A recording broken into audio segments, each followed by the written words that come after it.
சொந்த புத்தி, சொல்கிற புத்தி அப்படின்னு 2 காரியத்தை கேட்டிருப்பீங்க, அறிஞ்சிருப்பீங்க.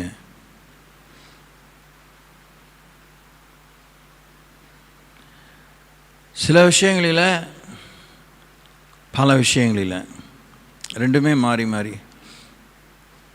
சொந்த புத்தியில் இருந்தால் தான் சில விஷயங்களிலே, பல விஷயங்களிலே தலை தப்பும். சொந்த புத்தி வேணும். சொல்கிற புத்தியில் சில விஷயங்களிலே, பல விஷயங்களிலே தப்ப முடியும், பிரயோஜனமாக முடியும். தப்புவது மாத்திரமல்ல, நமக்கு சம்பந்தப்பட்ட, நமக்கு குறிக்கப்பட்ட விஷயங்களிலே நாம் நட்டமடையாமல் தேவ திருவுளத்தை நிறைவேற்றினால் முன்னேற முடியும்.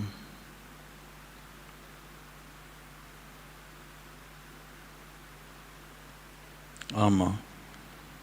ஸோ இது ரெண்டுமே, சொந்த புத்தி, சொல்கிற புத்தி ரெண்டுக்குமே வேதம் நமக்கு போதுமானது. Bible alone is enough.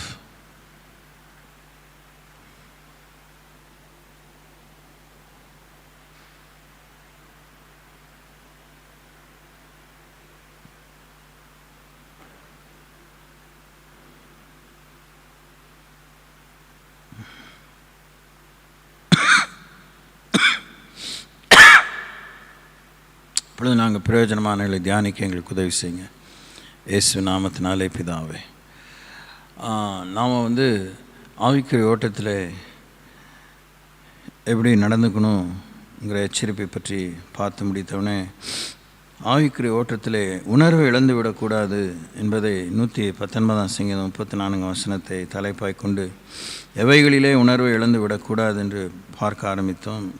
வேதத்தை பற்றி கொண்டு நடக்க உணர்வை இழந்து விடக்கூடாது. இதெல்லாம் நான் பல முறை சொல்லியிருக்கிறேன், பத்தாது தான். ஏன்னா கடவுளே திருப்பியும் சொல்ல வேண்டிய அவசியம் இல்லாமல் புஸ்தக வடிவில் எல்லாத்தையும், எல்லா இன்ஃபர்மேஷனையும் ரிவிஷனுக்காகவும், ஸ்டடிக்காகவும், ஆய்வுக்காகவும், பகுத்தறிவுக்காகவும், உபயோகத்துக்காகவும் ஆண்டவர் எழுதி கொடுத்து விட்டார். ஒவ்வொரு முறை வேதத்தை பேசும்போது, படிக்கும்போது கர்த்தர் நம்மோடு பேசுகிறார். ஜெபிக்கும்போது நாம் கர்த்தரோடு பேசுகிறோம். ஆனால் தேவன் நம்மோடு கூட வேதத்தின் மூலமாக தான் பேசிகிட்டே இருக்கிறார். ஸோ வேதத்தை பற்றி கொண்டு நடக்க ரொம்ப அவசியம்.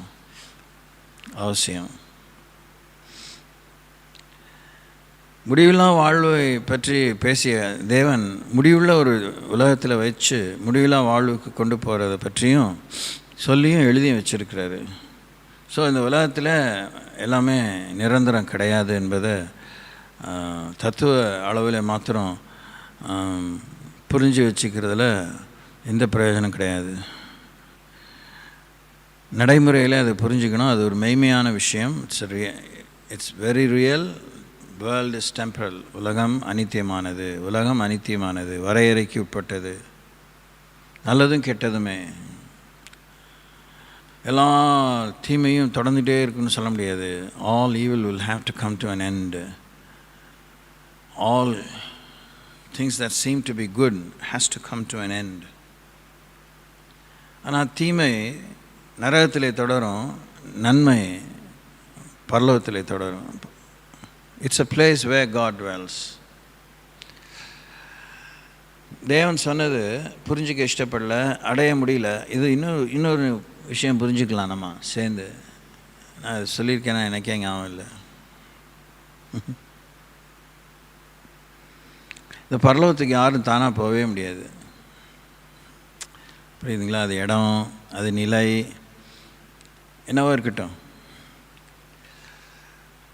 அது நம்முடைய இது பாருங்களேன், நம்முடைய ஆளுமைக்கு, நம்முடைய கண்ட்ரோலுக்கு எதெல்லாம் இல்லையோ அதெல்லாம் நம்ம எப்படியா விமர்சனம் பண்ணுவோம், துணிகரமாக விமர்சனம் பண்ணுவோம், தைரியமாக விமர்சனம் பண்ணுவோம், திருட்டுத்தனமாக விமர்சனம் பண்ணுவோம். அப்படியே ஒன்றும் தெரியாத பேதையை போல் பாசாங்க பண்ணி விமர்சனம் பண்ணுவோம். விமர்சனங்கும்போது எதிர்ப்பையும் தெரிவிப்போம், அவநம்பிக்கையை தெரிவிப்போம், இல்லைன்னு மறுதளிப்போம். நல்லா யோசிங்களேன். நமக்கு மாத்திரம் ஆஸ் ஆன் டேட், அறிவு பெருத்த காலத்தில் நமக்கு மாத்திரம் கொஞ்சம் ஆண்டவர் வந்து தன்னுடைய பிடிமானத்தை எடுத்துட்டு, அந்த கண்ட்ரோல், அந்த பிடி ஒரு காரியத்தை ஆண்டவர் வச்சுருக்கார் ஆளுமைக்குள்ளே, அதை எடுத்துகிட்டு நம்ம கையில் ஃப்ரீயாக கொடுக்குறான்னு வச்சுக்கோங்களேன், கடவுளே இல்லாமல் ஆக்கிறதுக்கு யோசிச்சுட்டு இருப்போம். புரியுதா? அவரே நம்ம ஆட்டி படைக்க யோசிச்சுட்டு இருப்போம். இப்போயுமே அவர் கையில் எல்லாமே ஆளுமை இருக்க போக, we are trying to control God, we are trying to manipulate God, அப்படியெல்லாம் ஆண்டவரேன்னு சொல்லி கொண்டு இருக்கிறவங்க, அது கடவுள் பிள்ளைகளாக இருக்கிறவங்களும் ஒரு கூட்டத்தார் செய்கிறோம், ஆண்டவர் அறியாதவங்களும் ஒரு செய்கிறோம். என்னோட நீ எப்படியே தொடர்ந்து தியானிங்க. பரலோகம் வந்து நம்மளால் அது நம்ம கண்ட்ரோல் இல்லாதனால ஒன்றும் செய்ய முடியாமல் ஒன்று அது மறுதளிக்க ஆரம்பிக்கிறோம். அப்படிலாம் ஒன்றும் இல்லைங்க, செத்த ஒருபாடு ஒன்றும் இல்லைங்க அப்படின்னு சொல்கிற ஒரு கூட்டம் இருக்குது.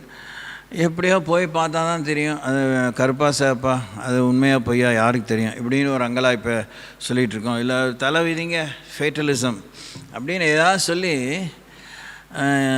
அந்த ஒத்துழைக்க மனசு இல்லை. அது நம்ம ஆளுகையில் வரலையே. நம்ம விரும்பின மாதிரி நம்ம விரும்பினா போகலாம், விரும்பினா வச்சுக்கலாம், பாவமாக இருக்கலாம். இதுதான் நம்முடைய விளையாட்டாக இருக்குது. விரும்பினா வேணும், விரும்பலைன்னா வேணாம். தூங்காமல் கேட்கணும். உணர்வை பற்றி தான் பேசுகிறேன். வேதத்தை பற்றி கொண்டு நடக்க பொறுப்பு, உணர்வுனாலே பொறுப்புன்னு சொன்னேன்.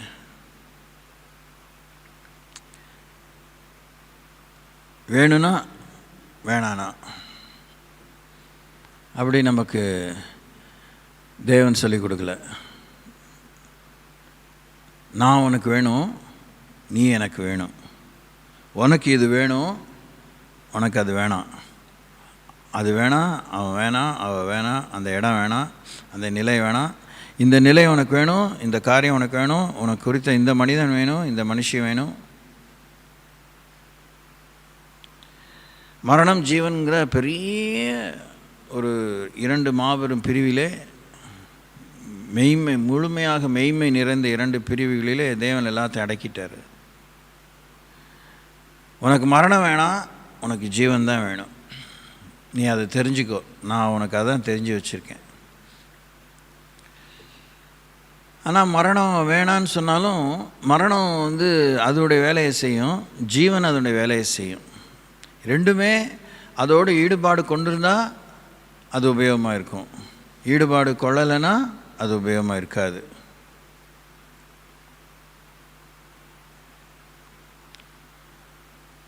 புரியுதுங்களா?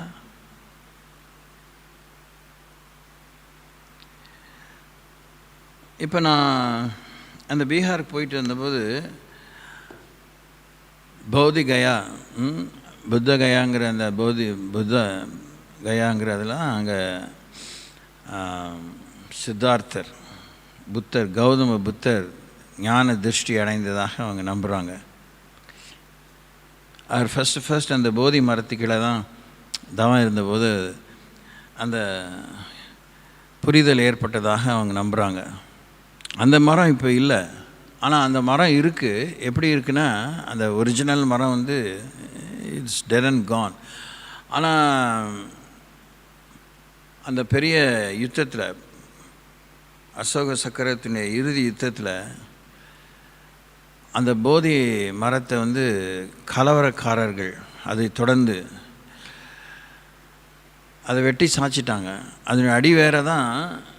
இப்படி இது அவங்க நம்பிக்கை, அது அவங்களோட ஐதீகம் நம்பிக்கை. ஆனால் that's what there trying to say. அதுதான் அங்கே நிற்கிது. அங்கே ஒரு மரம் இருக்குது, அங்கே 2-3 மரம் இருக்குது. ஆனால் அந்த ஒரு பர்டிகுலர் மரம் தான் 114 வருஷமாக அங்கே இருக்குது. அதுவே வெட்டி என்ன சொல்கிறது, ஒரு துண்டு பர்மாவுக்கு, ஒரு துண்டு நேபாளில், ஒரு துண்டு அந்த ஃபாரஸ்ட் நேஷன்ஸில் தாய்லாண்டில், ஒரு துண்டு இலங்கையில், ஒரு துண்டு இங்கே பீகாரில் அப்படின்னு சொல்லி அவங்க நம்புகிறாங்க. அப்போது அந்த ஒரிஜினல் மரம் வந்து வெட்டி சாய்க்கப்பட்டு விட்டது. அதுக்கு முன்னே அதனுடைய அடிவேரை எடுத்து இந்த முருங்கை மரம் போத்து நட்டுற மாதிரி வச்சுருக்குறாங்க. அந்த ஒரிஜினல் மரத்திலிருந்து ஒரு பகுதி தான் அப்புறம் இலங்கையில் போய் எடுத்துகிட்டு வந்து இங்கே நட்டிருக்காங்க. சொல்ல வந்தது, இந்த போதி மரத்துக்கு முன்னாடி உட்காந்துட்டு சும்மா ஒரு 300-400 பேர் ஈஸி உட்காந்து சாண்ட் பண்ணிகிட்டே இருக்காங்க, ஸ்லோகம் ஓதிக்கிட்டே இருக்காங்க. தமாங்கிறது தான் அவங்களுடைய original language. That's a mixture of Sanskrit and probably Nepali.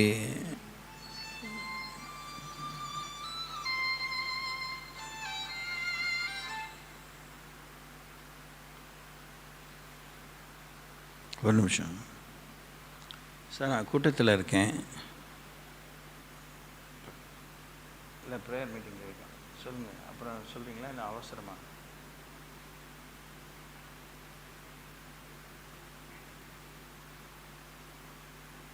எந்த எந்த கேட்டு கீழேயா? பெரிய கேட்டா? போட்டுறேன் கண்டிப்பாக. தேங்க்யூ. Yes sir, thank you.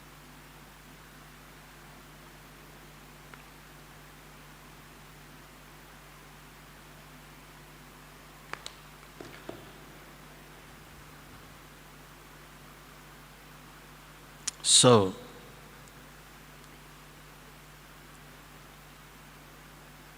அந்த whole campus, quite a big campus, அதில் காம்பவுண்ட் வால் இருக்குது. அது டிசைன்டு காம்பவுண்ட் வால். அந்த காம்பவுண்ட் வாலுடைய மேலேயும் கீழே நடுவில் சக்கரமாக இருக்குது. அவங்க இப்படி வச்சுக்கோங்களேன், இந்த மாதிரி ரெக்டாங்கிளாக இருக்குன்னு வச்சுக்கோங்களேன். இப்படி சுற்றி லெஃப்ட்லேருந்து ரைட் போனாலும் சரி, ரைட்லேருந்து லெஃப்ட் போனாலும் சரி, அந்த சக்கரத்தை சுற்றிக்கிட்டே இருக்கணும், தட்டி விட்டுட்டே இருக்கணும், அது சுற்றிகிட்டே இருக்கணும், clockwise anticlockwise. அப்படியே வேரியஸ் ப்ராக்டிசஸ் அங்கே பண்ணிகிட்ருக்குறாங்க. ஓகே, அதுதான் அவங்களுடைய தொழுகை முறை. அப்புறம் அவங்களுடைய காரியத்தை புரிந்து அவங்க கமிட்டடாக ஒரு சீஷன் சொல்கிறோம் பார்த்திங்களா, நம்ம சீஷத்துவம், அது மாதிரி ஒருத்தர் ஆகணுன்னா அவங்களுக்கு 4 years எஜுகேஷன் இருக்குது, காலேஜ் எஜுகேஷனே இருக்குது. முந்திலாம் அப்படி இல்லை, ஆஃப் லைட் மேபி வந்திருக்கும். ஸோ அதில் அவங்க வந்து இனிஷியேட் பண்ணிக்கணும். அதுக்கப்புறம் தான் அவங்க வந்து புத்த மதத்தை போதிக்க முடியும், கொள்கைகளை. இப்படி நிறைய இருக்குது. எல்லாம் வியாபார பொருள், ரிலிக்ஸ் நிறைய இருக்குது. அந்த லாமா, அந்த ஸ்ரீஷன் ஆகிறான் பார்த்தீங்களா, அவன் பேர் லாமா. அவன் பெரிய பெரிய ஆளானாலும் சரி, தலாய் லாமாங்கிறாங்களா, அவரெல்லாம் பெரிய பிக் டைம் போதகன், பெரிய அப்பாசல்னு வச்சுக்கோங்களேன். ஸோ இந்த ஸ்மால் லாமாஸ்கிட்ட தான் பேசணும். பேசும்போது அவன் நல்ல ஷார்ப்பாக பதில் சொன்னான். பிஹாரி தான். ஆனால் அவங்களுக்கு மரித்த பிற்பாடு வாழ்க்கையை பற்றி நம்பிக்கை இல்லை. They are so confused. சுதாரிச்சிக்கிட்டான். எங்கள் கேள்வி கேட்குற பாணியை பார்த்துட்டு கொஞ்சம் ரொம்பவே ஷார்ப்பாகவே, ரொம்பவே ஸ்மார்ட்டாகவே பதில் சொல்ல ஆரம்பித்தான். Was trying to avoid us. ஆனால் ஃபைனலாக அதை பற்றி அவனுக்கு சொல்ல முடியல, சொல்ல தெரியல, இல்லை சொல்ல விருப்பப்படல. ஐ ஹாவ் அதர் அசைன்மெண்ட்ஸ்னு சொல்லிட்டு அப்படின்னு வந்துட்டான். உணர்வு வேதத்தை பற்றி கொண்டிருக்க மக்களுக்கு பிடிக்கலை, கட்டுக்கதைகளை பிடித்து கொண்டிருக்க மக்களுக்கு பிரியம். அதை தான் சொல்ல வந்தேன். நான் சொல்லலை, பைபிள் சொல்லுது. தீமோத்தேயுக்கு பவுல் சொல்கிறார், கடைசி காலத்தில் கட்டுக்கதைகளுக்கு சாய்ந்து போகும் காலம் வரும். செவித்துணர்வுள்ள போதகங்களை கேட்டு கட்டுக்கதைகளுக்கு சாய்ந்து போகும் காலம் வரும். People will not endure sound doctrine. சத்திய போதனையில் கேட்டால் அவன் காதில் ஈயத்தை ஊற்றின மாதிரி இருக்கும். அப்படியே வெறி ஆயிடுவான், எரிச்சல் ஆயிரும், கடுப்பாயிடுவான். அவனால் ஏற்றுக்க முடியாது. Because he doesn't want to commit himself. உணர்வுன்னு சொல்லும்போது அர்ப்பணம் இருக்குது. we need to commit ourselves. no second thought.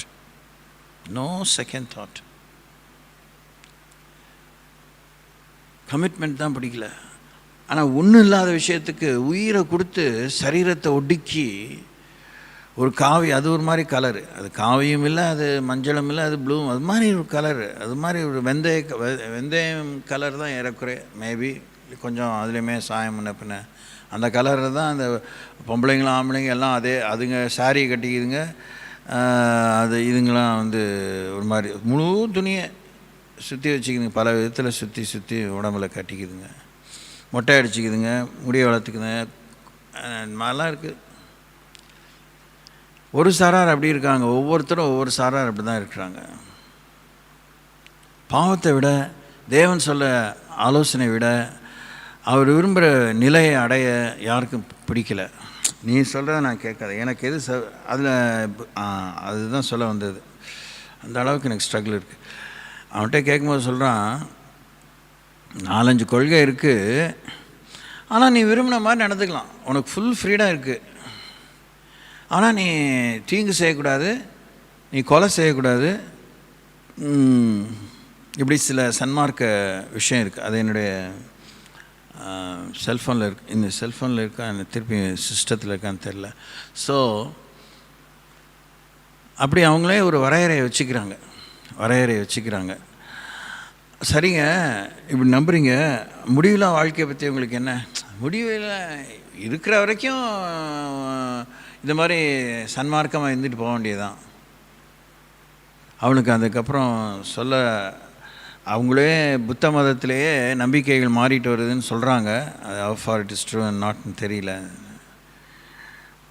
அது மாதிரி தான் கன்ஃபியூஷியஸ், அவனை பின்பற்றுவாங்க, மார்மன்ஸ். ஒவ்வொரு கொள்கை விரோதக்காரர்களும் அவங்க ஆரம்பித்தது ஒரு தோரணையில் ஆரம்பித்து இன்றைக்கி அப்படியே உலகத்தாரை ஈர்ப்பதற்காக பேச்சை மாற்றிக்கிறாங்க, நடையை மாற்றிக்கிறாங்க, சில அம்சங்களை மாற்றிக்கிறாங்க. ஆனால் அடிப்படையில் அந்த பிசாசின் குணம் தான், அந்த தவறான உபதேசம்தான். ஜோசிட்னஸ் நீங்கள் வந்து போய் கேட்க வேணாம், சொல்கிறேன். நான் மாட்டிகிட்டு வெளியே வந்து சாமியுடைய பெரிய புண்ணியம், கிருபை. அவங்க பரலோகத்தையும் முடியலாம், அந்த புதிய பூமியை விவரிக்கிற தோரணையை பார்த்தீங்கன்னா இப்போயே அங்கே போய் நீங்கள் உட்காந்து இருக்கிற மாதிரியே இருக்கும். அப்படியே விவரிப்பாங்க, அப்படியே உச்சக்கட்டத்தில் பரவசம் அடைகிற மாதிரி விவரிப்பாங்க.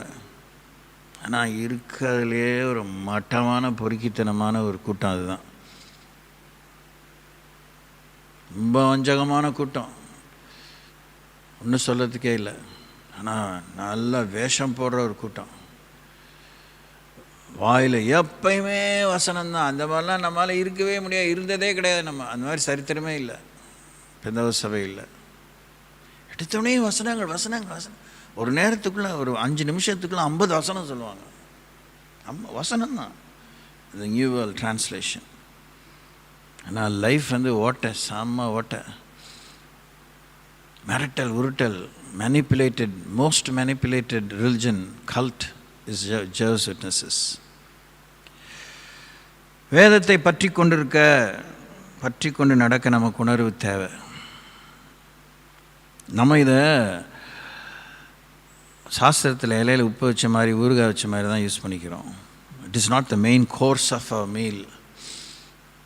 சாதம், நமக்கு ரைஸு, அவங்களுக்கு கோதுமை, இன்னொருத்தனுக்கு என்னமோ, அது மாதிரி நம்ம யூஸ் பண்ணுறதில்ல. தொட்டுக்கிறதுக்கு தான் பைபிள் இருக்குது, நக்கிக்கிறதுக்கு தான் இருக்குது. இரண்டாவது நம்ம பார்த்த ஏற்கனவே, தேவனை தேடுகிறவர்களாய் காணப்பட நமக்கு உணர்வு தேவை. தேவனை தேடுகிறவர்கள் இல்லை, முடியல பாருங்கள், எப்படிங்கிறோம். அவங்க ஒரு சீசனுக்கு வராங்கங்க. ஒரு சீசனில் வந்து பீகாரில் அந்த இடத்துல அவ்வளோ வியாபாரம், அவ்வளோ வருமானம், எல்லா உலகத்துலேருந்து, எல்லா நாட்டிலேருந்து அந்த இடத்துக்கு வராங்க. புத்தர் வாழ்ந்த ஞானம் கிடச்ச அந்த இடம்ட்டு செம்ம காசு, வியாபாரம். சீசனுக்கு தான். அப்போல்லாம் ஸ்கை ராக்கெட்டுங்க இருக்குமா விலைவாசி, தங்க இடமே இருக்காது. சுற்றி அப்படி தான் பில்டிங்ஸ் கட்டியிருக்காங்க, லாட்ஜஸ் கட்டியிருக்கிறாங்க, ஹைஃபையாக, highly secure place also now. அதுக்கப்புறம் அதுக்கெலாம் அவங்ககிட்ட ஆன்சரே இல்லை. ஆஃப்டர் தட்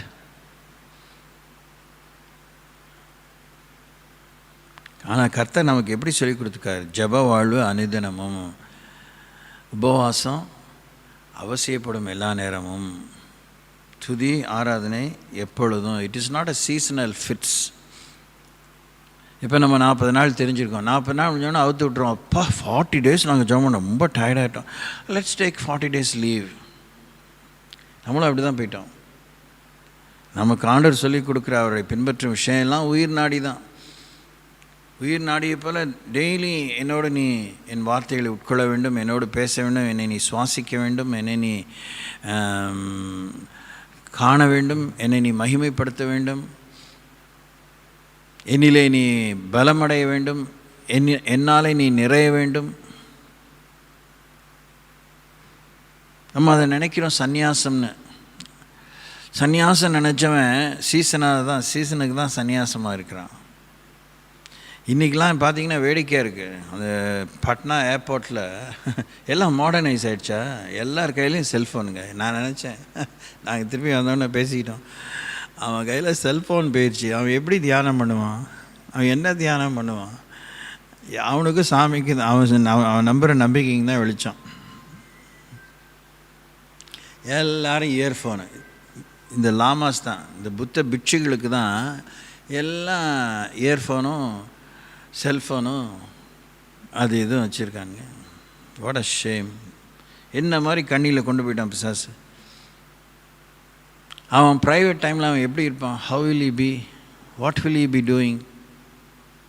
அப்போ ஆண்டவர் சொல்கிறார் பவுல் மூலமாக, நான் மனுஷனுக்குமாகவும் தேவனுக்குமாக யோகியமானங்களை செய்கிற நாடுகிறோம். ஸ்தோத்திரம் ஸ்தோத்திரம்.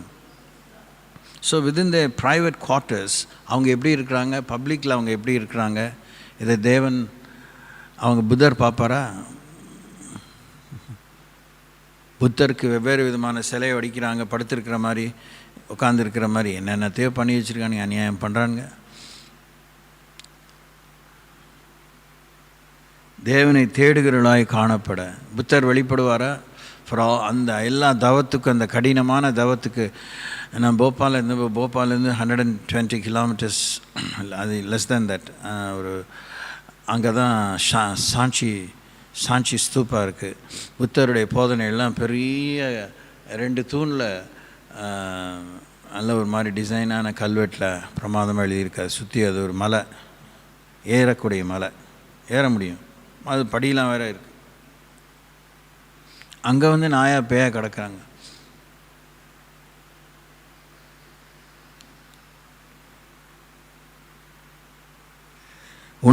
உணர்வை பற்றி திரும்பி பல கோணத்தில் பார்த்துட்டேன். உணர்வு இருக்கா நமக்கு? தேவனை தேடுவர்களாக காணப்படுறோமா? தேவனுடைய ஐக்கியத்தை இழந்து போகாமல் இருக்க உணர்வு வேணும்னு சொல்லி ஆதியாகமம் 3:23-24 வாசித்தோம். பகலின் குளிர்ச்சியான வேளையில் தேவன் அவர்களோடு கூட நடந்தார். அவர் இழுக்கப்பட்ட மண்ணை பண்படுத்த தேவனாய கர்த்தர் அவர்களை ஏதேன் தோட்டத்திலிருந்து அனுப்பிவிட்டார். அவர்களை துரத்தி விட்டுட்டு ஜீவரட்சித்து போகிற வழியை அவர் அடைச்சிட்டார். சுடரிலி பட்டயத்தை காவலுக்கு வைத்தார், ஒரு தூதனை வைத்தார்னு சொல்லி பார்க்குறோம். அங்கே அடைச்சாலும் வார்த்தையாக அவர் உருவான பிற்பாடு அவரே நமக்குள்ளே வாழும்படி, நாம் அவருக்குள்ளே வாழும்படி, வார்த்தையினாலே அவரோடு உறவாடும்படி, வார்த்தையினாலே வெளிச்சம் நித்தமும் கால்களுக்கு தீவும் பாதைக்கு வெளிச்சமாக வசனம் கிடைக்கிது. வசனத்தை படிக்கிறோம். இப்படிலாம் நான் சொல்கிறதுனால நம்ம படிக்கிறதுலன்னு குற்றச்சாட்டு நீங்கள் நினைக்கக்கூடாது. ஆனால் வெளிச்சம் கிடச்சிட்டே இருக்கா, தெளிவாகிட்டே இருக்கோமா, பிரகாசமாகிட்டே இருக்கோமா, விடுதலை பெற்றுகிட்டே இருக்கோமா, முன்னேறிட்டே இருக்கோமா, விக்கினம் கடந்து போதா, வில்லங்கம் நீங்கி போதா, வெற்றி காண்றோமா?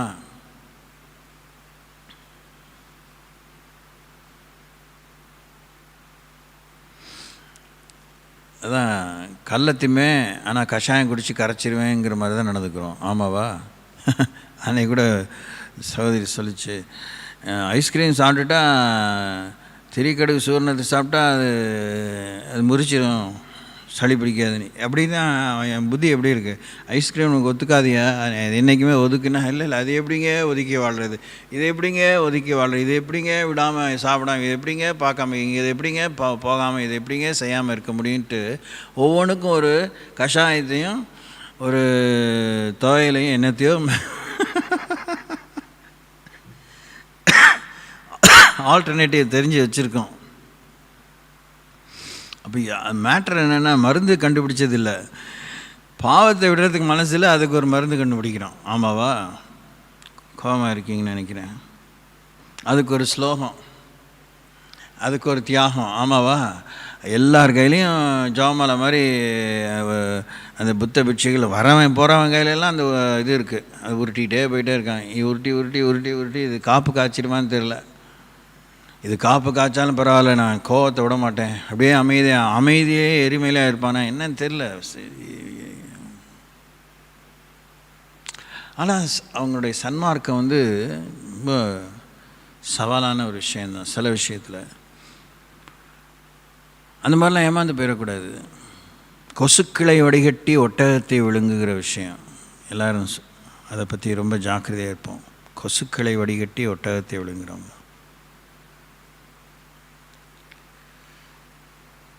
போதகர்களும் பெந்தகோஸ் அனுபவத்தை பெற்றவர்களும் நாக்க பிடிங்கிற மாதிரி அவங்க வாழ்க்கை அவ்வளோ பிரமாதமாக இருக்குது.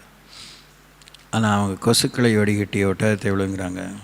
ஜீவனுள்ள தேவனாகிய கர்த்தரா இயேசுவை ஏற்றுக்கொள்ளாத எந்த முயற்சியும் நரகத்துக்கு தான் கொண்டு போகும், அழிவுக்கு தான் கொண்டு போகும், ஏமாற்றத்துக்கு தான் கொண்டு போகும்.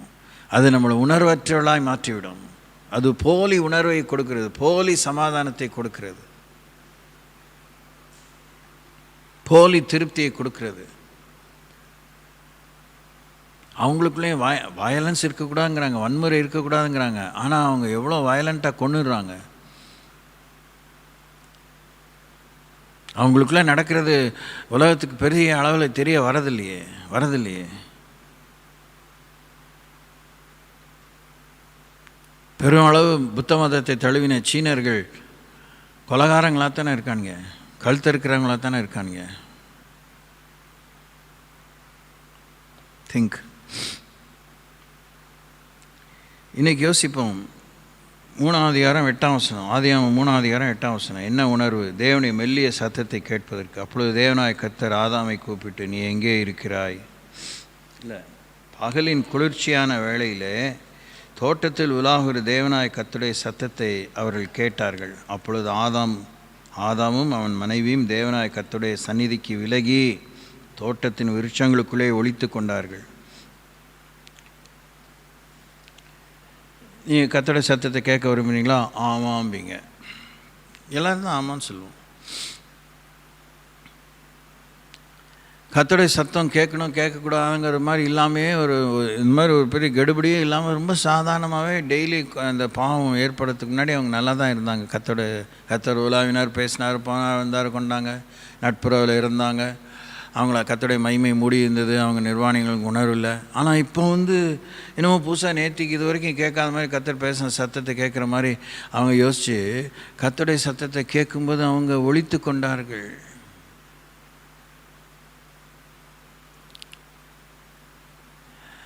நமக்கு விருப்பமான விஷயத்தை கடவுள் சொல்ல விரும்பினா ஒருவேளை நம்ம கர்த்தருடைய சத்தத்தை கேட்க விருப்பமாக இருக்கும். நமக்கு விருப்பமற்ற விஷயத்தை தேவன் சொல்கிறாருன்னா நம்ம கேட்க விரும்புகிறோமா? அது நல்லா மனதில் இருக்கும், மறந்துட்டோம் தைரியமாக சொல்லுவோம். நம்ம விரும்பாததை எக்ஸ்ட்ரா எஃபர்ட் எடுத்து ஞாபகம் வச்சுக்குவோம். ஆனால் தேவன் விரும்புகிறத அப்படியே மறந்துட்டேன் ஆண்டவரே, பல வேலை பாருங்கள் அப்படின்னு சொல்லி இருப்போம். கர்த்தருடைய சத்தத்தை கேட்க விரும்புகிறீங்களா? டு யாரை நான் அனுப்புவேன், யார் எனது காரியமாய் போவான்? அது இன்றைக்கி அந்த சத்தம் நம்ம கேட்கலையா? வசனத்திலிருந்து கேட்குறாரு ஏசாயாட்ட. அப்போ யாரை நான் அனுப்பேன், யார் எனக்காக போவான்னா 2 விதத்துலையும் அதுக்கு பதில் சொல்லலாம். இன்னார் இருக்கிறாங்க, அன்னார் இருக்கிறாங்க, அவங்க படிச்சிருக்காங்க, படிக்கல, இவங்களாம் முடியும், அதெல்லாம் சொல்கிறதுக்கு அதுக்குமே ஒரு பதில் இருக்குது. அதையுமே ஒன்றும் தப்பான பதில் இல்லை. ஆனால் நீ என்ன சொல்லுவ, உன்னுடைய பதில் என்னவா இருக்குங்கிறது தேவன் மனசில் வச்சு தான் கேட்டார். அதை தான் ஏசாயா புரிஞ்சுக்கிட்டார். இதோ என்னை அனுப்பும் அடியேன் இருக்கிறேன்.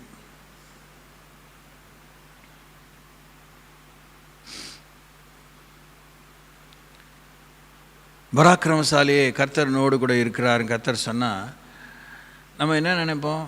அப்பா, இது வரைக்கும் நான் நொஞ்சானா இருந்தேன், இப்போ நான் குண்டோதன் ஆகிட்டேன், அப்படின்னு யோசிக்கிறதான்னு தோணுது. அவர் ஆனால் கிதியோனுக்கு வேலையை கொடுத்தாரு. அவன் பார்த்தான், அடா அடா அடா அடா போட்டாரியா ஒரு குண்டு, நீங்கள் என் கூட இருந்தால் எங்களுக்கு ஏன் இந்த கஷ்டம் நடக்குது, ஏன் இந்த மாதிரி சிறை இருப்பு, ஏன் இந்த நிந்தை, ஏன் இந்த அவமானம், ஏன் இந்த மீதியானைகளை ஒடுக்கிட்டே இருக்கிறாங்க. புரிஞ்சுக்கிட்டான் அவன். ஒன்றும் பாசாங்கலாம் பண்ணல. ஆனால் இப்படி நாங்கள் கட்டப்பட்டிருக்கிறோமே, ஒடுக்கப்பட்டிருக்கோமே, கையாளாதல இருக்கிறோமே, எப்படி என்ன போய் நீங்கள் பெரிய பலசாலிங்கிறீங்க, இவங்களை விடுவிக்கக்கூடிய என்னை கொண்டு காரியம் செய்வேங்கிற மாதிரி சொல்கிறீங்க, இது எப்படி எனக்கு அடையாளம் காமிங்கன்னு கேட்குறான். அதுதான் நம்ம செய்கிறோமா? கர்த்தர் பராக்கிரமசாலியை நம்மக்கிட்ட சொல்லிட்டாருன்னே வச்சுக்கோமே, இது எப்படி செய்யலாம் ஆண்டவரே எனக்கு சொல்லுங்கள், எனக்கு இன்னும் தெளிவு கொடுங்க அப்படி ஏதாவது கேட்டிருக்கீங்களா? கேட்டிருக்கோமா? உணர்வு, தேவனுடைய சத்தத்தை கேட்பதிலே நமக்கு மெல்லிய சத்தத்தை எலியா பாருங்கள், அவ்வளோ பெரிய ஆள், 450 தீர்க்கதரிசிகளுக்கு ஒருத்தனா நின்று கர்த்தரே தேவனு காமிச்சிட்டு எசபேல் அவனுக்கு தலையை வாங்கிடுவேன்னொன்னா பயந்து ஓடிட்டான். கர்த்தர் போய் பின்னாடி, உனக்கு என்ன இங்கே வேலை, என்ன பண்ணிகிட்ருக்க, உன்னை நான் எங்கே கொண்டு போய் நிறுத்தினேன், உன்னை யாருக்கு முன்னாடி நிறுத்தினேன், உனக்கு என்ன வேலை கொடுத்தேன், என்ன பண்ணிகிட்ருக்க, வா வெளியே, குகையை விட்டு வெளியே வா.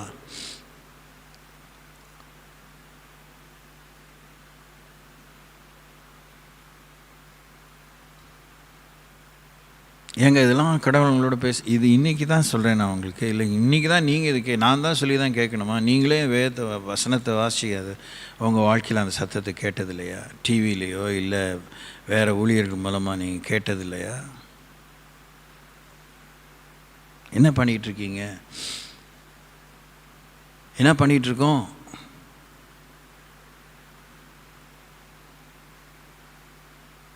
அப்போ நமக்கு இன்னும் உணர்வு இல்லைன்னு அர்த்தம்.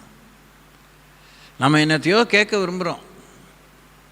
அப்போ எல்லா சத்தமும் என்னத்தையோ கேட்க மனசில் விரும்பும்போது நம்ம கேட்க வேண்டிய நம்ம கேட்காது. அது சத்தம் ஒலிக்கும், இன்ஸ்ட்ரக்ஷன்ஸ் கிடைக்கும், அது கேட்காது.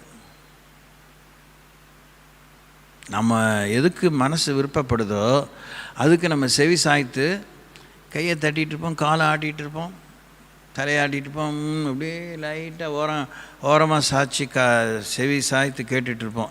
பயணத்தில் இருந்தாலும் சரி, ஒரு கூட்டத்தில் இருந்தாலும் சரி, because we are interested in that matter.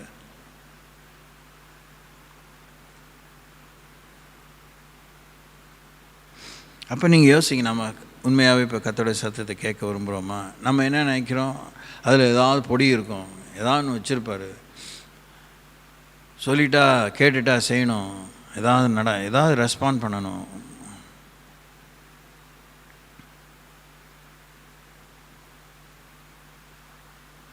வெளியில் சொல்லிக்க நமக்கு இஷ்டம் இல்லை.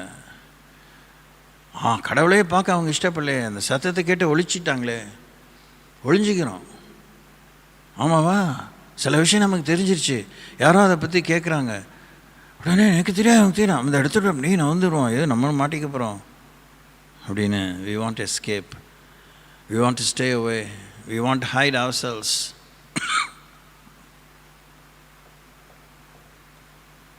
சங்கீதம் 29 அப்படி வாசி பாருங்கள். இந்த வசனத்தோட சங்கீதம் இது ஆதியாகமம் 3:8 சங்கீதம் 29 வாசி பாருங்கள். கர்த்தருடைய சத்தம் என்னெல்லாம் பண்ணும். அன்றைக்கி அவங்க ஆண்டோடைய சத்தத்தை கேட்கறதுக்கு தைரியமாக இருந்து செஞ்சிருந்தா என்னென்ன தெரியாது, ஐ டோன்ட் நோ. ஆனால் நடந்துருச்சு. அதை கொண்டு தேவன் நமக்கு பாடங்களை கற்பிக்கிறார். they were not confident enough to listen to God's voice.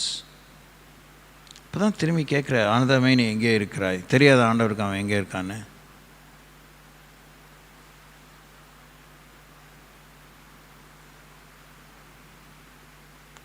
எபேசியர் 5:17 வாஸ்து நிறைய செய்வோம். எபேசியர் 5:17, the book of Ephesians chapter 5 verse 17.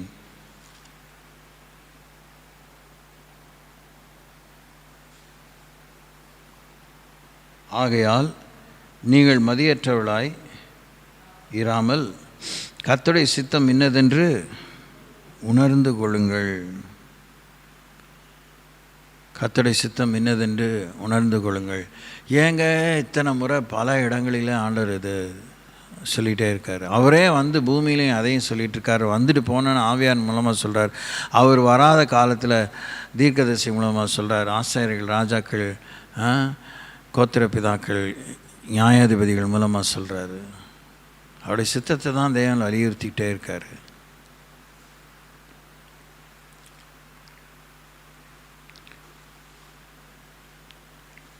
தேவ சித்தம் செய்து முடிக்காமல் நம்ம பரலோகத்துக்கு போக முடியாது. என்னன்னைக்கு அவன் தான் நிலைத்திருப்பான்னு சொல்கிறாரு. அவன் தான் புத்தி உள்ளவன், கண்மலையின் மேல் வீட்டை கட்டினவன் சொல்கிறாரு.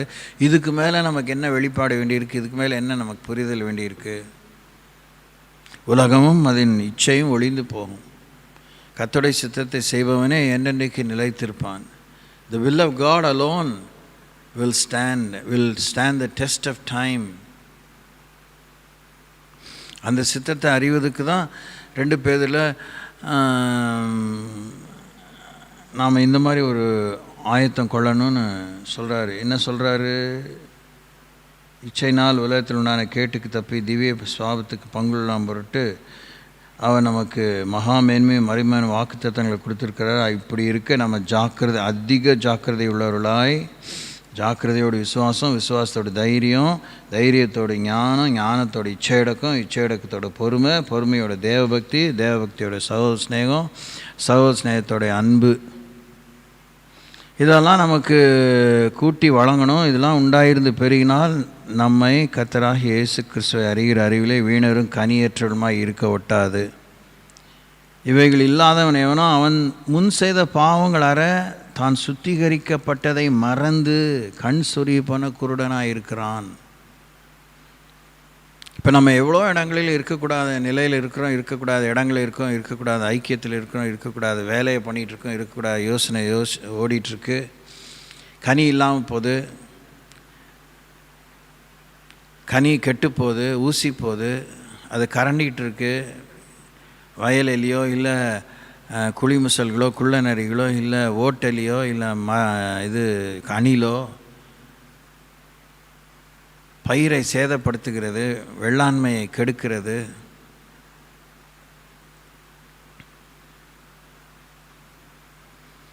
ஏதாவது ஒன்று சொன்னால் நல்லாயிருக்கும்.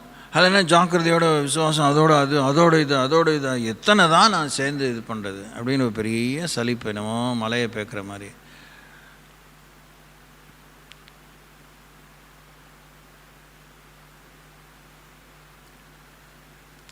ஸ்தோத்திரிங்க. Keep on. கர்த்தரை நீங்கள் வாசிக்கும் போதே நீங்கள் கூட அதெல்லாம் நீங்கள் உங்களுக்கு பிடிச்சிருந்தா செய்யலாம். கர்த்தரை வசனத்தை வாசிக்கும் போதே நீங்கள் ஸ்தோத்திரம் பண்ணலாம், தேங்க்யூ சொல்லலாம்.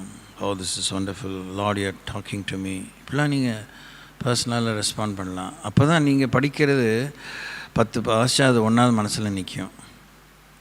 ஒரு அதிகாரம் 10 அதிகாரம் வாசியம் ஒன்று கூட மண்டையில் நிற்கலன்னு சொல்கிறதுக்கு 2 வார்த்தைகளை வாசித்து wow this is good Lord, ஆண்டவரே நான் இதுதான் யோசிச்சுட்டு வந்து நீங்கள் என்கிட்ட பேசுனீங்க அப்படின்னு சொல்லலாம்.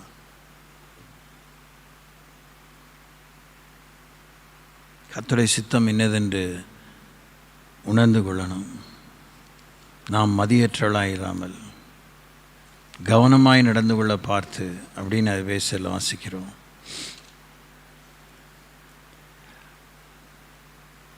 இப்போ எல்லாமே மெக்கானிக்கலாக செய்து பழகிட்டோம். அதெல்லாம் அதுக்கு சந்தா கட்டின மாதிரி நினச்சிட்ருக்கோம். நீங்கள் எப்படி இதை புரிஞ்சுக்கிறீங்கன்னு தெரியல. இன்றைக்கி வந்தேன், உபவாச ஜபம் பண்ணேன், இன்றைக்கி வந்தேன் அந்த செயின் பிரேயரில் இருந்தேன், இன்றைக்கி வந்தேன் அந்த துதி ஜபத்தில், இன்றைக்கி வந்தேன் அந்த ஆராதனை 24 மணி நேரம் ஆராதனை இருந்தேன். அதுக்கு கப்பம் கட்டின மாதிரி, இதுக்கு நான் வந்து டேக்ஸ் கட்டின மாதிரி நினச்சி நம்ம இருக்கிறோம். எதுக்கு? செவத்தோடையா இல்லை மரத்தோடையா? யாரோட? வர நமக்குள்ளாக துதித்ததாலே, ஜெபித்ததாலே, உபவாசித்ததினாலே, மன்றாடினதினாலே, பணி செய்ததினாலே, ஒரு போதகத்தை அடைந்ததாலே உணர்வு கிளர்ச்சி அடைந்ததா, உணர்வு பொங்கி எழுந்ததா, உணர்வு தொடர்ந்து ஒரு பணி செய்ய அர்ப்பணித்தோமா, அர்ப்பணத்தை தொடர்ந்து வேலையை செய்ய ஆரம்பித்தோமா, வேலை நடக்குதா, வேலை நின்று போச்சா, வேலையை பற்றி இன்னும் தெரியாமல் இருக்குமா, அதை பற்றி விசாரித்து அறிஞ்சு அந்த டீட்டெயில் அறிஞ்சு செய்கிறோமா, இதுதான் விஷயம்.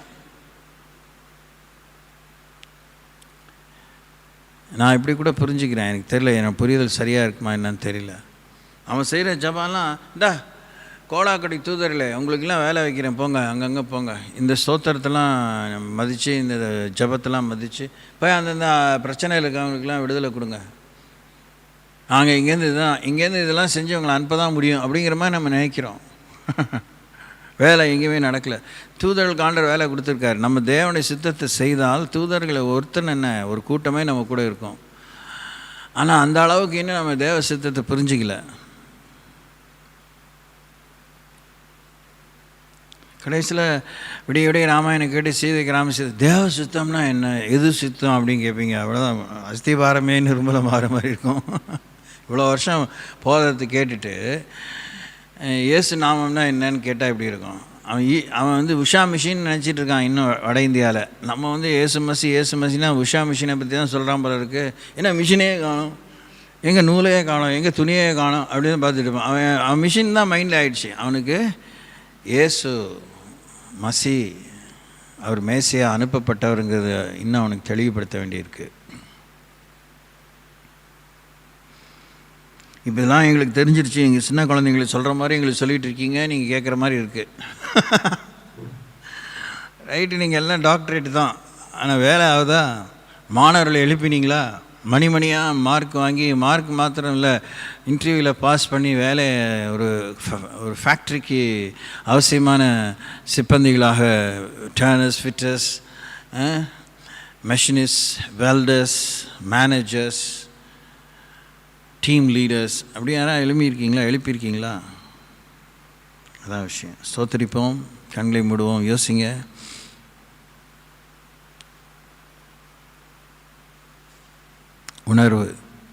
உணர்வுடையத்தக்கதாக ஆவிக்குரிய ஓட்டத்திலே உணர்வு இழந்து விட வேண்டாம். யாரை நான் அனுப்புவேன், யார் எனது காரியமாய் போவான்? யாரை நான் அனுப்புவேன், யார் எனது காரியமாய் போவான்? பாட்டு தான் அவன் போல பேசவான், நாவில்லை போல இருக்க ஆள் இல்லை.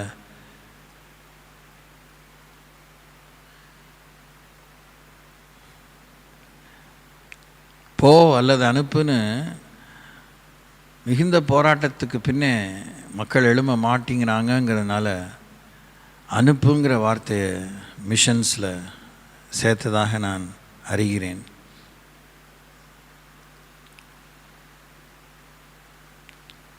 அனுப்பப்பட்டவர்களை நம்ம தாங்க வேண்டாமா?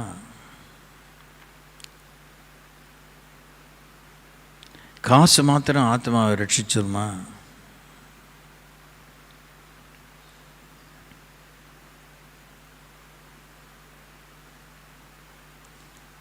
உணர்வுக்காக ஜெபம் பண்ணுங்க, புரிதலுக்காக, பொறுப்புக்காக, தன்னார்வம் அதில் இருக்கணும், வில்லிங்னஸ். ஸ்ட்ரோக் ஆனால் சரீரத்தில் உணர்வு இல்லாமல் போயிடுது. அதுக்கு மருந்து மாத்திரை கொடுக்குறாங்க, சிகிச்சை கொடுக்குறாங்க, எக்ஸசைசஸ் கொடுக்குறாங்க.